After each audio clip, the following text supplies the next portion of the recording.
নির্বাচন শেষ হতে না হতেই চরম রাজনৈতিক ও সামাজিক ধাক্কার মুখে প্রধানমন্ত্রী নরেন্দ্র মোদীর নেতৃত্বাধীন কেন্দ্র সরকার।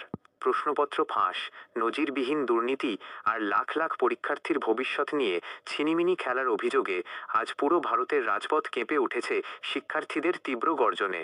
সাধারণ তরুণের ক্ষোভের আগুনে এখন পুরোপুরি কোণঠাসা পুরো দিল্লি দরবার। নিট ও নেটের মতো দেশের সবচেয়ে বড় এবং সংবেদনশীল প্রতিযোগিতামূলক পরীক্ষাগুলোতে একের পর এক প্রশ্ন ফাঁসের ঘটনায় আজ গভীর আক্রোশে ফুঁসছে ভারতের তরুণ সমাজ। দিল্লির ঐতিহাসিক যন্তর মন্তর থেকে শুরু করে কলকাতা, পাটনা, জয়পুর কিংবা চেন্নাই, দেশের প্রতিটি কোণে আজ একটাই জোর দাবি: শিক্ষা ব্যবস্থার এই আমূল দুর্নীতির নিরপেক্ষ তদন্ত, শিক্ষা মন্ত্রণালয়ের সংস্কার এবং কেন্দ্রীয় শিক্ষামন্ত্রীর তাৎক্ষণিক পদত্যাগ। যে মোদী সরকার বিশ্বমঞ্চে প্রতিনিয়ত নিজেদের বিশ্বগুরু হিসেবে দাবি করে এসেছে, তাদেরই নাকের ডগায় আজ শিক্ষার মতো মৌলিক ও স্পর্শকাতর খাত দুর্নীতির আখড়ায় পরিণত হয়েছে বলে সরাসরি আঙুল তুলছেন ক্ষুব্ধ আন্দোলনকারীরা।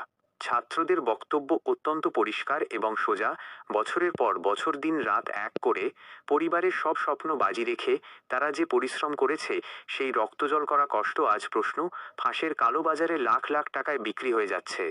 মেধার মূল্যায়ন না করে যদি টাকার জোরে ভবিষ্যৎ বিক্রি হয়ে যায়, তবে এই শিক্ষা ব্যবস্থার দরকার কি?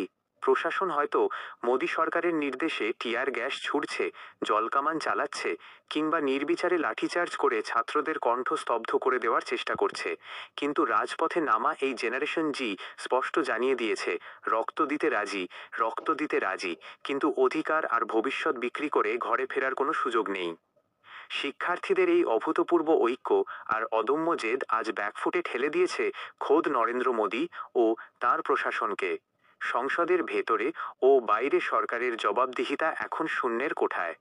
এতদিন ধরে ধর্ম, রাজনীতি আর ভোট ব্যাংকের অঙ্ক কষে পার পেয়ে যাওয়া সম্ভব হলেও দেশের তরুণ সমাজের ভবিষ্যৎ নিয়ে ছিনিমিনি খেলার পরিণতি যে কতটা ভয়াবহ আর বিধ্বংসী হতে পারে, তা আজ দিল্লির উত্তপ্ত রাজপথ মোদী সরকারকে চোখে আঙুল দিয়ে স্পষ্ট দেখিয়ে দিচ্ছে।